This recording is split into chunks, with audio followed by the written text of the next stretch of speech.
All right, I'm here with my guy, Brandon Groux. He is a breathwork facilitator and breakup recovery coach, van dweller, nomad, all of the above. Brandon, welcome to the show, brother.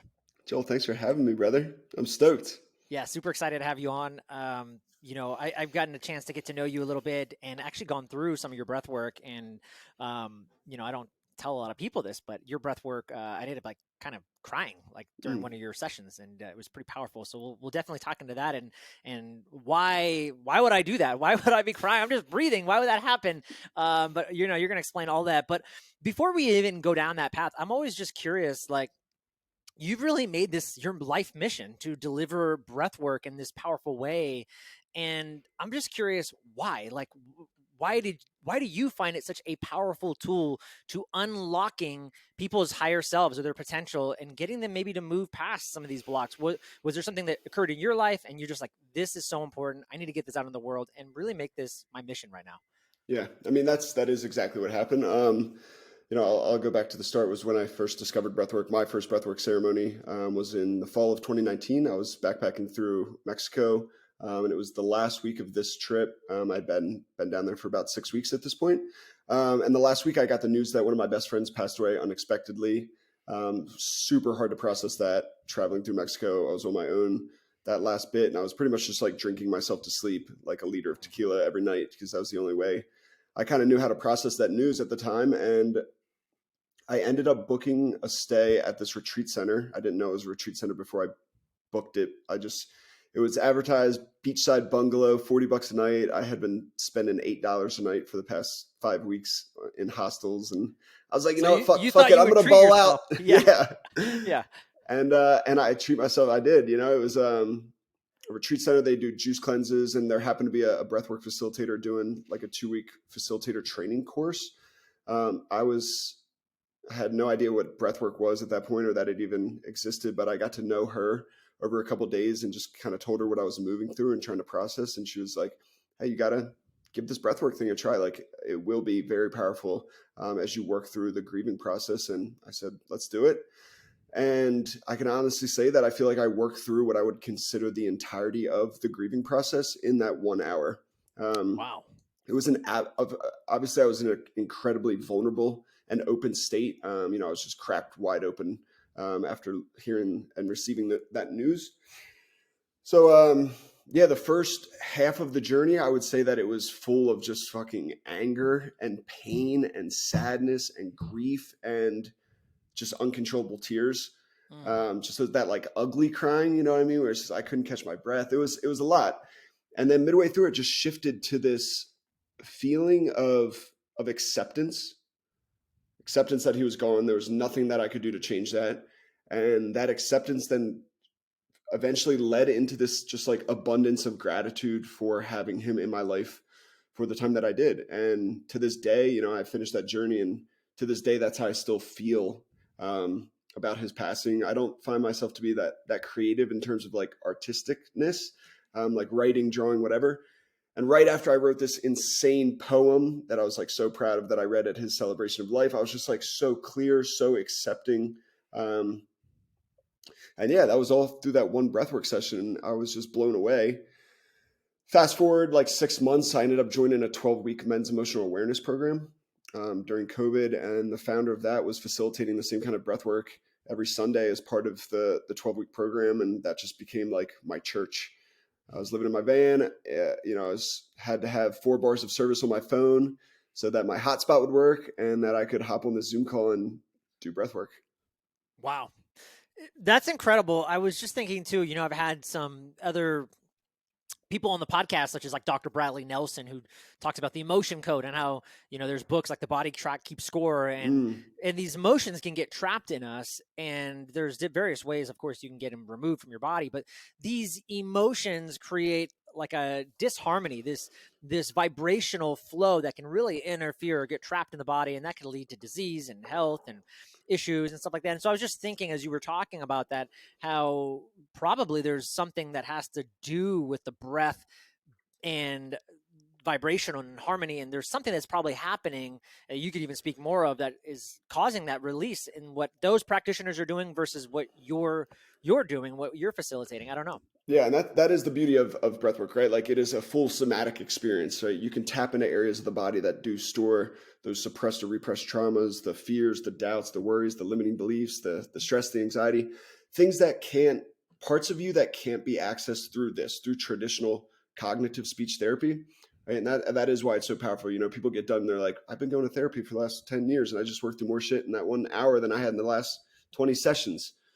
Right. And it's true that the technique that we're using is this ancient 2-step or 3-step, some people call it belly, chest, exhale, is like the flow of it. But essentially what happens is through that breath, you can enter into what is considered like an altered state of consciousness. Some people refer to it as transient hypofrontality. So transient meaning temporary. We can go in and out of it. It's not permanent. It's temporary. Hypo, the opposite of hyper, so to slow down. So we're actually down regulating, slowing down the prefrontal cortex, and that's where frontality is. So that we're slowing down the prefrontal cortex, where like our ego, where the monkey mind, where the chatter just that never turns off.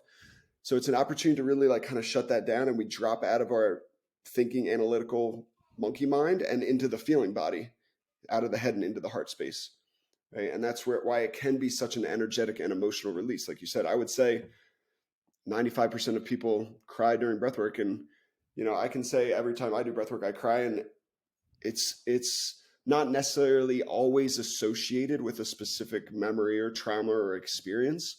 But it's just like this cleansing. It's this opening. It's this releasing of, you know, energy that's taking up space that's maybe just like no longer welcomed, right? By the nervous system. Yeah. If you're ready to go there, right? And that's just the beauty of it, is I feel like the breath provides like you with what you need, whatever you need. Because some people's intentions will be one thing, and then a complete other thing comes up, and it's just like, oh yeah, that's what the body was ready to tap into, to explore, to release, to let go of.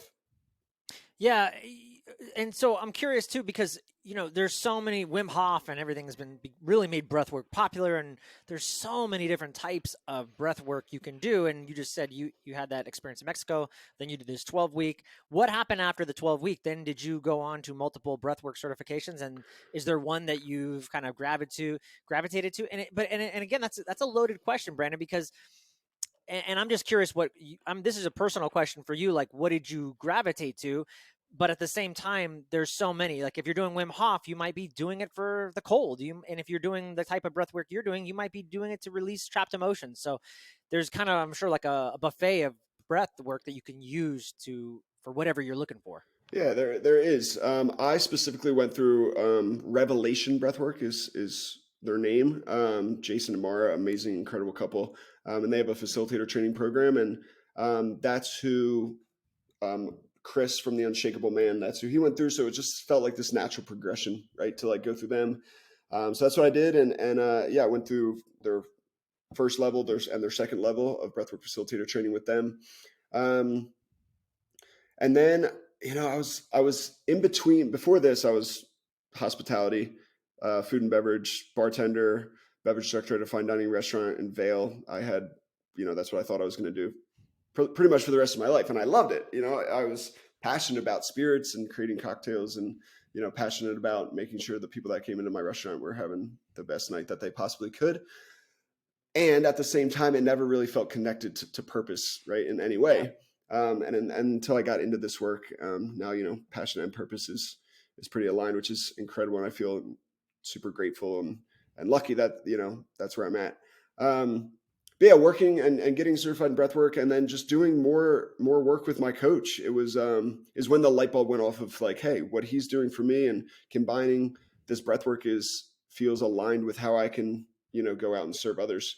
So yeah, I went through multiple life coaching certifications. One, that's how we met, through HIC. Yeah. Right. And as I was going through HIC, you know, and you know, like they beat it down of like riches are in the niches, right? Like, and which was a scary idea at the time, but Totally. I was going through a breakup, and I was like, you know, that was a really low point for me. And if I didn't have a men's group, if I didn't have a coach, and I think of myself as a confident person, before that. And I felt like I lost all my confidence. So for someone that maybe didn't have that confidence beforehand, like where are they at in this process? Where are they at in this journey post breakup? So it was really clear that like, hey, this feels connected to my story. This feels connected to myself, and it's just like one day, like that's what I'm doing. I'm going to help people get back on their feet after a breakup. So huge. And let's go. Let's talk about that here in a second. You're a breakup recovery coach. Like, what the hell does that mean? Now, I also, on the note you just said though, is it's so powerful. I was just reading. I used to be a first responder, and I was just reading about some of the stats with first responders and just divorce, depression, isolation, and I was just thinking, man, how many people take their lives Mm, to suicide, or they feel like they're out of control, they feel alone, they feel isolated, something like a breakup or something happens, a divorce, whatever, and they feel like, man, that's the end, like that's it for me, I have nothing else. And so as you were talking, I was thinking, man, this has got to be really powerful for a lot of people. And I know, and I'm sure you're going to say this too, I'm curious what you say, because a lot of guys don't, we put this armor on, we put this shield on, we don't want to tap into our emotions, we don't think we even have emotions. So well, we've been told to suppress them by society or from primary caregivers most of people's lives. yeah, well, and by the way, go and talk to a therapist. I don't need to do that. I'm not going to do that. That's not going to do anything. I'm sure a lot of guys feel that way. Maybe breath work is the gateway for them to access these emotions and get rid of them, but not have to spill their feelings out per se. Mm.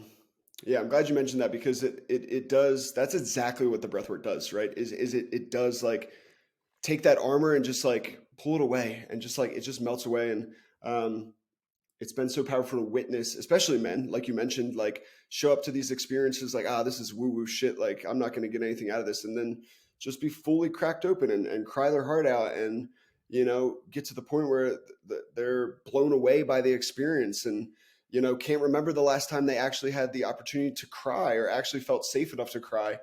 Um, so yeah, it does open up so much, and it's never ending of like what can show up in breathwork. Like I just did a group breathwork session last week, and there was a guy that came on.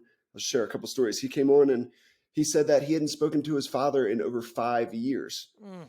right? And all he wanted to do after breathwork was reach out to him and try to start like the process of forgiveness, right? That's like all what kept coming through from him. And that's not the first time that I've heard someone say that. I remember right when I got into it, we did breath work it was Sunday of Father's Day, and someone said the same thing. Like the first thing I'm doing after this call is call my dad, who I haven't spoken to in over 2 years. Um, I do a lot of like inner child work, and kind of like prompts in the breath work of, envisioning your childhood self and telling your childhood self that you love them and that they are enough. Right. And then I flipping that think that's the one that got switch. me, by the way.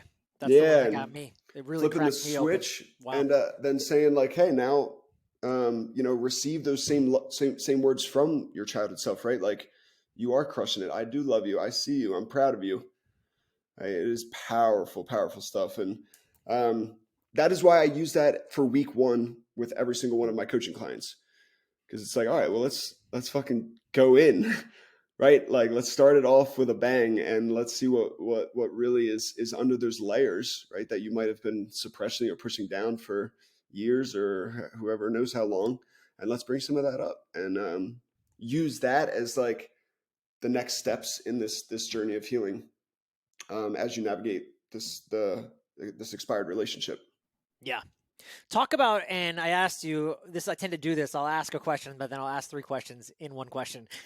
So talk about breakup and recovery, and just why, obviously you already said your personal experience, but what are you seeing implementing this breath work into that, and kind of some of the things that you're seeing, and why it's just so necessary and powerful for people if this is something that they're going through. And then who do you like to work with? Is it mostly just men, or who's the best clients for you? So yeah, I'll start with that. But when I got into this work, it was that 12-week men's emotional awareness program. So it was always like my focus was directed toward men. After being in those spaces and seeing how powerful it is for when I joined it, it was like, oh, this is virtual. How am I going to feel connected to these people in this space? First call, first guy that spoke, completely broke down. All I wanted to do was like jump through the computer and give him a hug. And I was like, okay, this shit works. Like, so yeah, for the last 3 years, I've been a part of men's groups as both a participant and as a facilitator.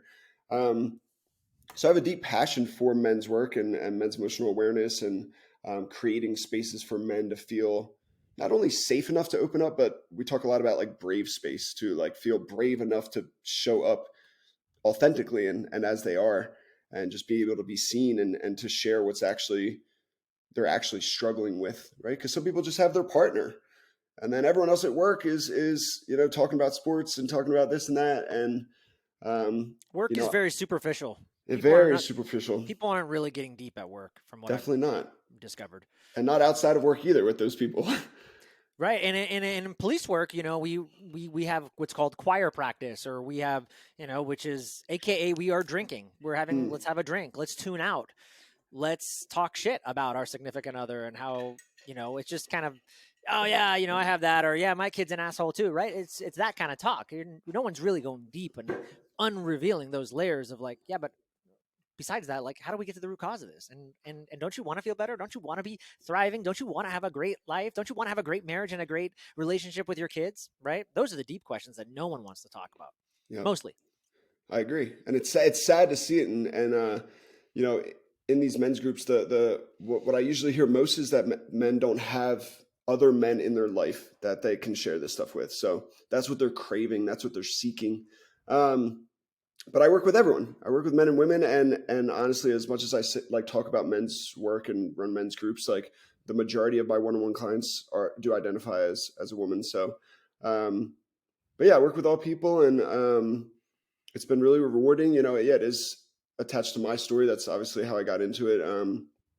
I guess a little bit like my past history when it comes to partners and dating. I was always the one eventually pushing that person away, creating stories why they weren't good enough or why the relationship wasn't enough and that I'm losing all my freedoms, whatever it was. I was just making up these stories as I was, growing up and learning how to be in a relationship. And then I got to the point I had just moved to Montana. I met this person and was in this new town that I loved, this new person. I felt like I had been doing the men's groups. I had been doing breathwork. I was like, fuck, I'm ready. I've been doing the work. I'm ready to show up for this person in a way that I never have with anyone else in the past. And that's what I felt like I did and showed up for that. And when I eventually started getting pushed away by this person, like it was something I had never experienced. I had no idea how to handle it. So I was chasing and grasping and losing myself in the relationship and trying to do anything I could to save it. But at the same time, just completely losing who I actually was and, letting go of my values and because a lot of it I was attached to like the story of the future that I created, the vision that I created with this person. Yeah. And that's what it more or less was, like the loss of that rather than, the relationship itself. But again, yeah, because it was so hard for me to navigate and the spirals that I would sit and I knew how to I knew what I needed to do was to sit and to feel and to allow my body to process it.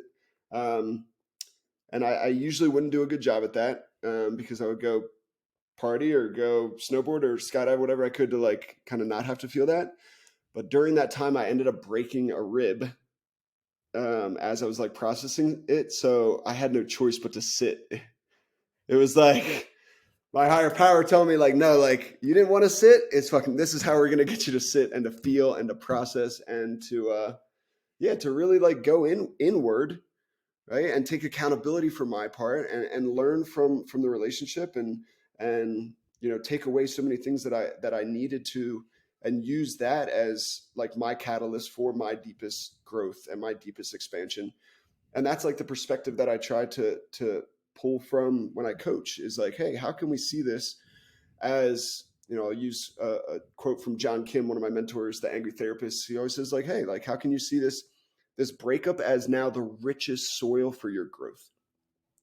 Right? And that's kind of like what I do in my program. It starts with breath work. It starts with, creating an empowering meaning behind this relationship and that partnership and what this person was here for you to learn from, do some inner child work, some healing of childhood patterns and belief systems. And then it's all about, redefining what healthy love actually looks like, right? Like redefining this blueprint, right, that might have been passed down from you by your primary caregivers, and taking that blueprint and taking some pieces of it that still feel connected and aligned with what you want, and then the parts that don't, like letting them go and create this new vision of what healthy love looks like, what you need from a partner, like the way that you want to show up for that person, the values, the non-negotiables, the all those things, so that when you are ready to put yourself out into the dating world, like you have a transcript almost for what that looks like.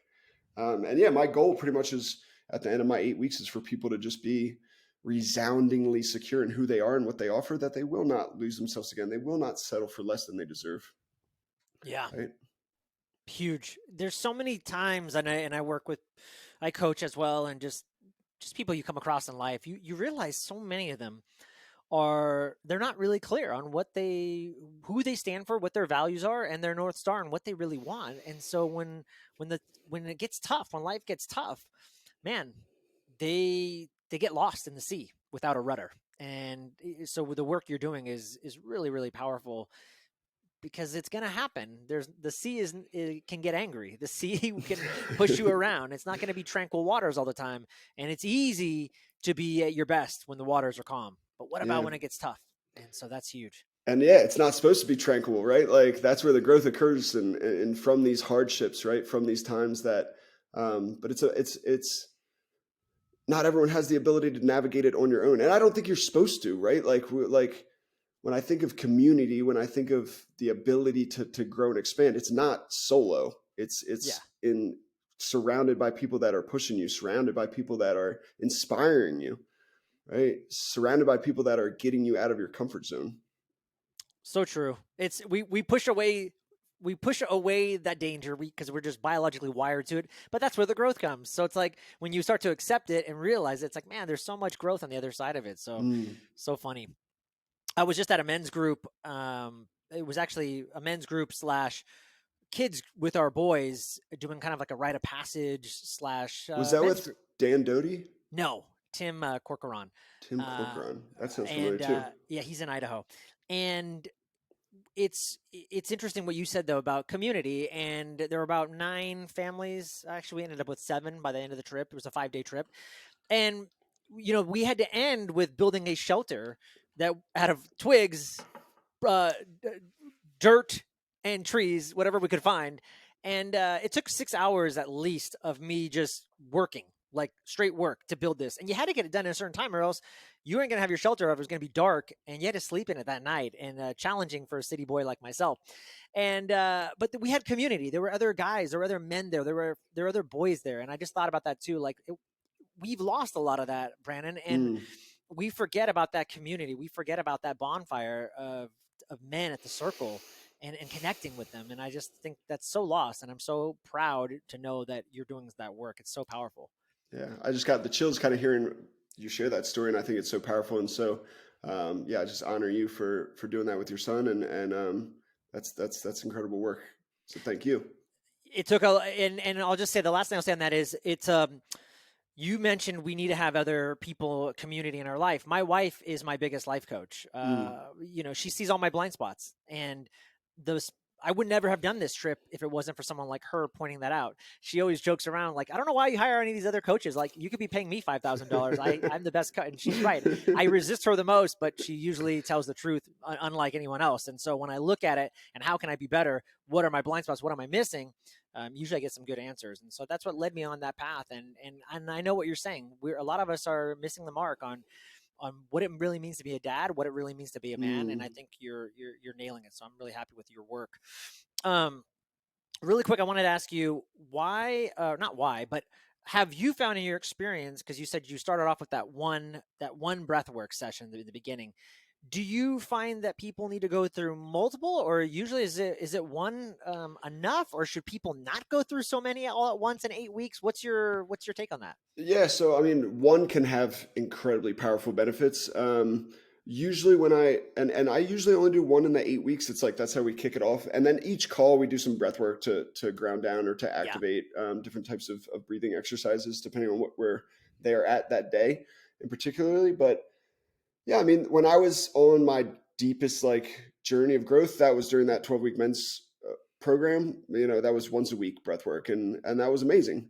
Now I'm at like a twice a month, right? Or when I feel like I really need it, right? When I feel like I'm working through or navigating a really hard decision to make, right? Like, um, I have one client that's a music producer. When he's feeling like not creative, we go and we rip a breathwork session and he comes out of that. So there's like endless ways that you can intentionally use a deep conscious breathwork journey to your, you know, to whatever you need it Yeah. for. Right. Yeah. So yeah, And it's to so answer your interesting. Your question, breath work is so intentional too. It's not just Wim Hof every day. Not to say anything wrong with Wim Hof, but it's just there's a lot of intention. And I was just thinking too, Brandon, what if I called you up and, let's say I went through your 8-week program, but I'm like, I just got an issue. Like I'm moving through an issue right now in my life. Let's just say I have money issues, or like I'm a creator and I'm just, man, I can't get through this writing block or whatever it is. Do you do one-off sessions like that, or do you do like little small packages of just breath work and like based on what I tell you, you go, it's probably gonna take 4 weeks. Let's do once a week, something like that, because I could think that would be really powerful too. I do. I Yeah, don't do as many one-offs. It is normally like if I hop on a call with someone and can really get down to what's going on and what the root cause of that issue might be, then it's like, yeah, I think 2, 3, or 4 breathwork sessions over a 4 to 6 week period. We spread them out and we I'm with you. By the way, one-offs don't usually work. It's a quick fix, and people usually need to go deeper. yeah, So I'm glad and you I don't do that. I do think you can have a powerful. I definitely don't do a one-off coaching session, but Yeah, I do think you can have a powerful like one-time breathwork experience, of course. yeah, And at the same time, it's like, how committed are you to really like moving through this and like going in? And yeah, those are the people that I want to work with, right? The people that are like, yeah, I see this as something that is a risk to my mental health, is a risk to my physical health, right? Is something that I'm just like it needs to shift, yeah. right? And those are the people that get the most value out of this because they show up in a way that is ready to move it. Yeah, brother. Okay, no, that's perfect. I was just curious because obviously you do the breakup recovery, but I could see what you just said, like a music producer or someone else, just needing to work through a specific problem, maybe a 4 to 8 week package on just breath work, not other stuff. So, which of course it's breath work / coaching. There's a lot of aspects to it, but I could just see that being a really transformational package, really. Yeah. Um, I'm curious, man. What exciting projects are you working on right now? What's new and what's to come? Yeah, thanks for asking that because I know I was mentioning it early, and I'm so excited about when I think about breathwork and what I love most, which is group in-person sessions, right? When there's a room of 25, 30, 40 people and all breathing together, crying together, screaming together, right? There's a point in that I call it the primal scream where, it's just an opportunity for release and letting go of, like, I love that. And, you know, it's still I'm like, how can I share this gift more expansively, right? And that was, the more I sat with that question, the more that it was clear that it was time to create a breathwork facilitator training course and program. And the universe was like continuing to be like, it's time, and people were reaching out, do you do this? And I always kept making an excuse like, oh, I want to do that, don't have the curriculum set, but someday I will. And finally, thank you to one of my clients. Her name is Sarah. She was like, "No, like I want to do this with you, and we're gonna do it." I was like, "Okay, let's do it." So like through her Uh, one on one, like I created the program as we went through the process, right? cool. Of Love that. using all the tools that I've learned and the different techniques and how to put them together into my own unique flow, how to create the space, how to create the container, how to make money, right? How to charge your value for this work. So the business side, the creative side, and that's what I'm most fired up about right now is seeing people step into this calling and being like, yes, like I'm ready to serve. I'm ready to share the power of breathwork with other people. And let's see, it's June.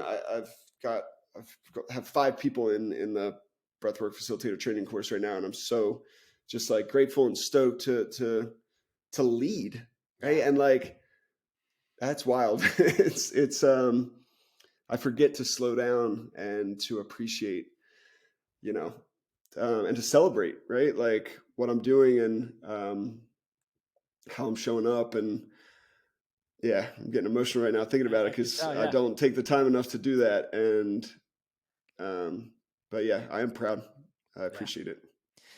So we can expect coming soon. I mean, you're already doing it, but the Groux method of breathwork Yeah. is essentially Yep. what is happening right now as we speak. So, So it is uh, called Aura Breathwork, Aura. Landed on that name, Aura. I think when I think personally about like how I want to show up, you know, how I want to enter into a room, how I want to leave an impression, how I want to make sure that, you know, the energy that I'm showing up with makes an impression on one person, right? Like if I can meet someone and have them feel safe enough to open up about, you know, what they're going through, like that's such a win. mhm, Um, so yeah, I really appreciate like the aura that I show up with and everyone's individual aura that they have. So that came to me for that reason, and then also just I think that you leave with such a different energy and aura after a breathwork session.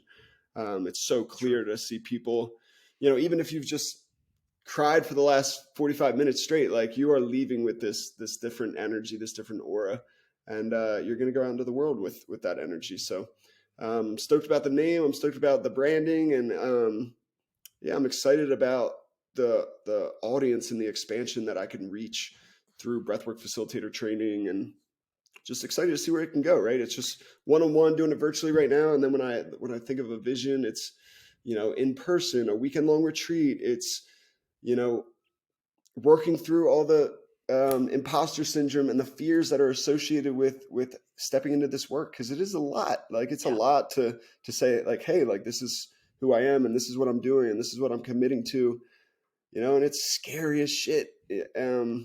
I feel so blessed because when I got into this work, I had this like kind of a safety net. I feel like with the restaurant I was working at, I told them what I wanted to do, and they were like, "That's amazing, go do it." You know, if you need a couple extra shifts, if you need some money, like while you do that, like let us know. And luckily, as soon as I committed, right, I remember I told them about it. I put my 2 weeks in, and then 2 weeks after my last shift is when I signed my first client, and then the next month I signed five. And it was like, it's just what crazy what happens when you go all in, when you commit, when you say, this is what I'm doing. And, you know, obviously there was incredible amount of fears of imposter syndrome, right? Who am I to charge for this work? Who am I to say I'm a breathwork facilitator you know, they still come up. Yeah. They still come up. They're not over, but I feel like I have better tools than to meet those stories when they do come up. You're going to be a better leader for it too, because Mm, only your unique story, when people go through your breath work, they're going to have all the same imposter syndrome and everything that you experienced. And I think even good leaders, they experience that no matter what. What it's the difference is what they do with that, right? That courage to continue to go on. And a lot of people won't do it. And so your ability to continue to show up, that's leadership. And that's why you get chills, because you also realize, man, I'm putting my name on the line. I'm putting mm. my my name, my history, my every people before me. Like I'm putting a name on this and saying this matters. This is going to have a lot of impact, and that's scary. And but it's also really exciting. Yeah. The reminder of like just continue to do things that scare you. Yeah. This, for example, right? Like I'm not that comfortable with showing up for a podcast. And I know that at the end of it, I'm gonna feel stoked and proud because I did something that I don't like to do. Yeah. Well, good. When you blow up, I'll remember. I'll be bragging that I had you. Not that you already haven't blown up, but you know what I mean. When this is a regular, when people are talking about the aura breath, like when Wim Hof, I'll remind everybody you were on my podcast first. I'll Um, remind everyone too, Joel. Thank you, cool, brother. cool.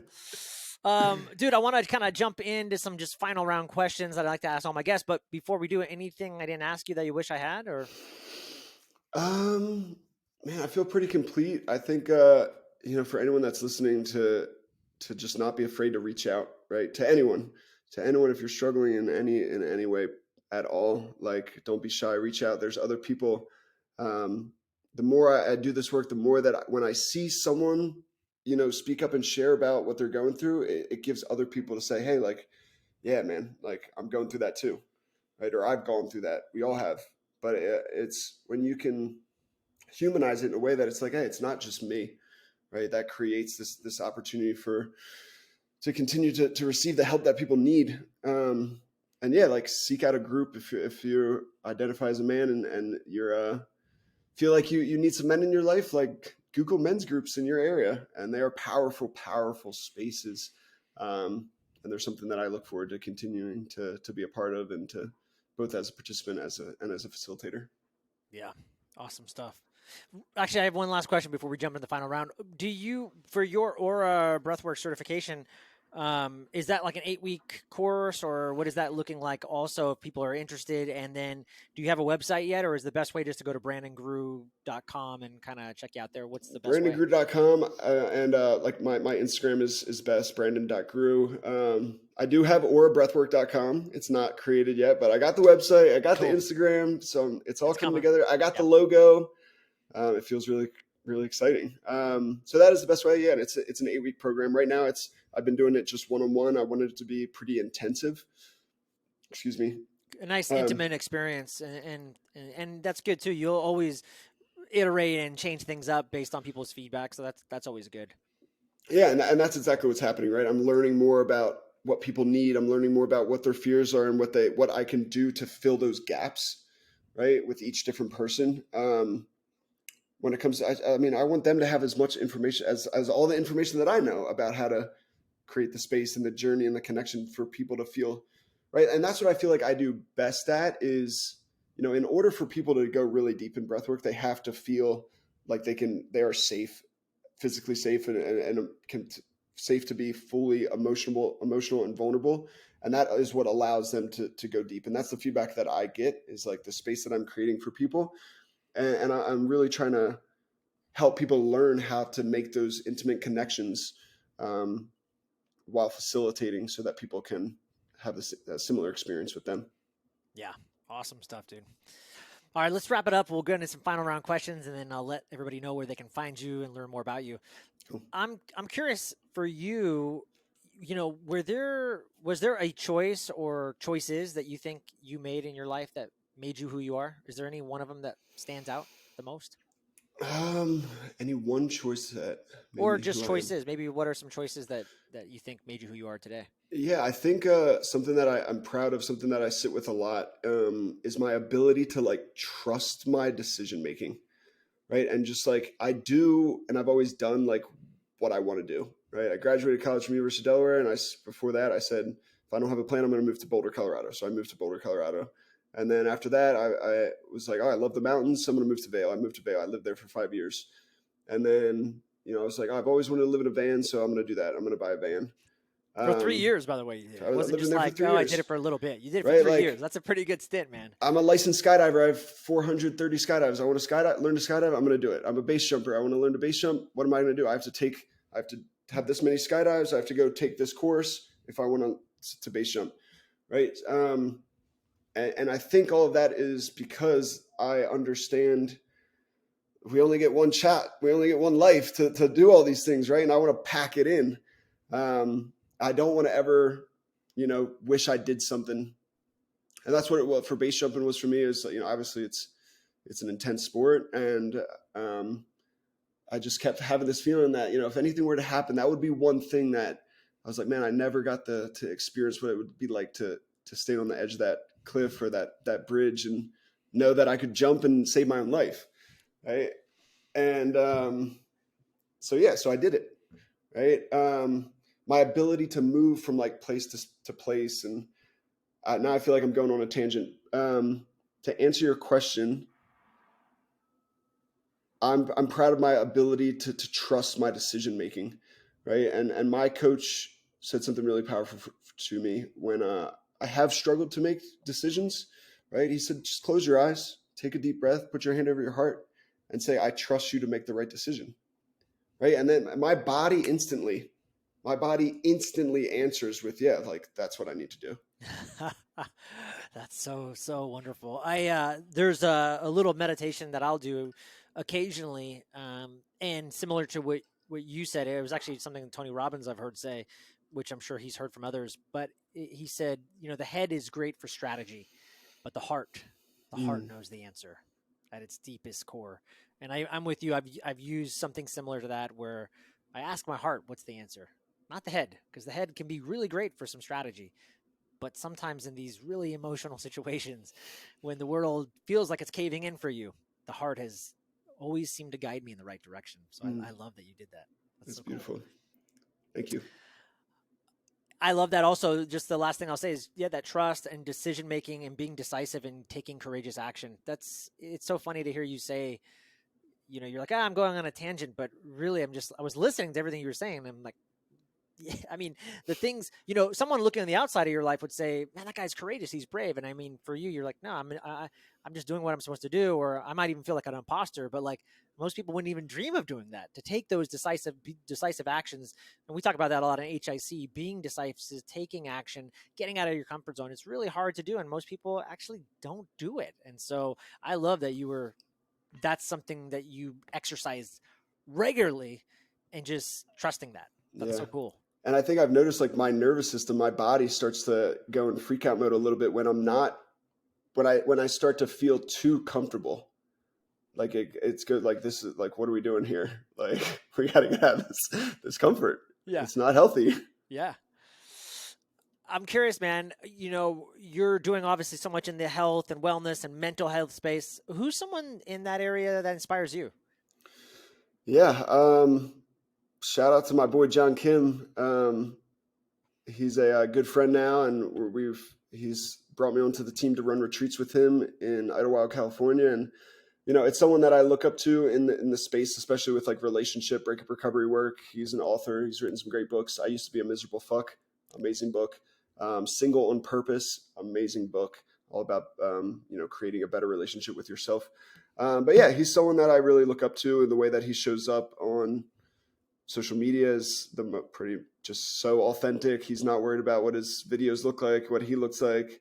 He's just putting information out there. And so yeah, John is a good friend and someone that I definitely look up to in the space. And he's really helped me progress. And I think too, it always felt like he believed in me when I was like just new to breathwork, and he brought me onto the team to facilitate for his virtual wellness communities. And I'm like, well, are you sure you know who I am? Like, I'm just no one. I don't really have experience in any of this. When you have this other team of incredible therapists and coaches that have, 10 years of experience. But so, yeah, to answer your question, John is a special awesome. person to me. I love it. I never heard of him, so that's really good for me. Check him out. Yeah, I'll have to check him out. I was going to ask you, my next question is, any books? Are there any books that, like a top 1 to 3 books that, really change your life? You just happen to list some, so maybe those are the books, but yeah, I don't know if those are a few. I just started listening to a Deepak Chopra book, How to Know God. I grew up like Catholic, all boys private Catholic school and through high school. And, yeah, now as I get older, I'm still trying to navigate like what that looks like for me. So that's one that's like has put some new meaning into where I want to put some energy and focus and curiosity more than anything. Yeah. Right. Asking myself some new questions in that realm, which is really exciting. Yeah, I feel like when I got into this work, it was like, what books could I read to I'm going to stay on the relationship side. So yeah. Single on Purpose. You Are the One You've Been Waiting For.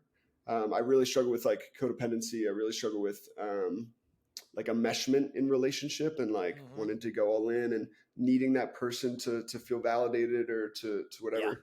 Yeah. You Are the One You've Been Waiting For. It was a life-changing book. So yeah, those are some favorites right there. Those are great. I love. I'm so happy. You're like looking for maybe a book that is like classic, but I'm so happy that all the books you listed I've never heard of. So that's why I asked that question. On my bookshelf here is a ton of books, but I thought I could go. I was like, I could go the Alchemist route and say like some classic. No, but I'm so happy. Every book you listed is amazing. So thank you. Last 2 questions, brother. We'll wrap it up. Any rituals or hacks or practices that you do? Some people do gratitude journaling or cold plunges. Like, what is for you? Or some people have no rituals, but I'm curious. Is there anything for you? Yeah, I definitely have like I call it like winning the morning, like a morning routine, and that starts with cold shower. I actually I do this thing. It's kind of like considered Qigong-ish. I'm not sure if you're familiar with Qigong, but some energy movement. Qigong, like Qigong. Yeah, however you pronounce. Okay, yeah. but yes, I'll wake up. I'll either put headphones in or put my speaker on, and I'll just play a song and just like do this like body shake and like tapping. Yeah. That just like wakes me up more than a cup of coffee, and then I take a cold shower. Everyone has their why for the cold. For me, it is because I don't want to do it. I 100% wake up and I do not want to take a cold shower. I want nothing to do with it, and I know that as soon as I get done, it's like fuck yeah, let's go, let's take on Yeah. the world. That's for me. 10 minutes. Usually it's Wim Hof. Usually it's a typical 3-round Wim Hof for me for breath work. 5-minute meditation. I love to try to get 10, 15 minutes of reading if I can. But if I do breath work, meditate, do my cold shower and my bounce, I That's an feel really hour right good. there. Yeah. Yeah. Oh, excuse me. My when it comes to journaling, I'm like a nighttime journaler about the day and just like kind of my takeaways. So yeah, another amazing ritual that we did it in. It was from HIC. It's like the gratitude practice. I'm so happy and grateful, right? It's like any time that I need to shift perspective on something, it's just like I'm so happy. I use it with clients all the time that are going through a breakup, right? Like, I'm so happy and grateful that I'm no longer with someone that doesn't meet my needs, right? You say that 10 times a day, and your nervous system starts to react to that person in a different way, right? I was talking to someone the other day that I just randomly met at a concert, and he was talking about how he hates his job and this and that, but he makes all this money and then he can go travel. It's like, I'm so happy and grateful I have this job that can support my Yeah. lifestyle, right? Yeah. Say that 10 times a day for 10 days straight, and then tell me when you go to work, that person, he's a bellman, is like, tell me that person won't feel annoying anymore, this guest that shows up, because it'll just brush off you because you're so happy and grateful that you're making money and can live the life that you want outside of To- that. totally. Yep. I love So that. shout out to HIC for that one. No, seriously, you've been dropping some gems for them, so promoting them. I hope they give you a coupon code. Man, last but not least, dude, where can people connect with you, find you, learn more about you, all that kind of good stuff?